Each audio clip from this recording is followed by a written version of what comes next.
Yağmura çok teşekkür ederim. Bu gece yalnızca cesedime yağdı. Bana bir şey olursa diye korktum.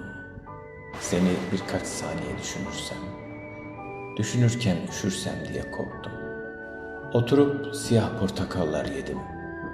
Oturup korkunç kitaplar okudum.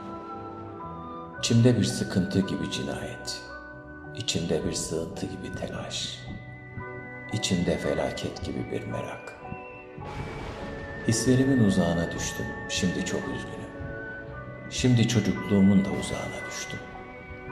Daha da düşersem diye korktum.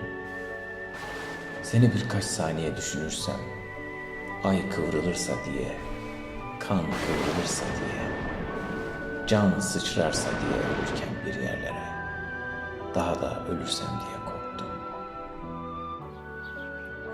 Seni birkaç saniye düşünürsem, sersem sersem bir heceysem eğer, seni bir kelime edersem diye korktum.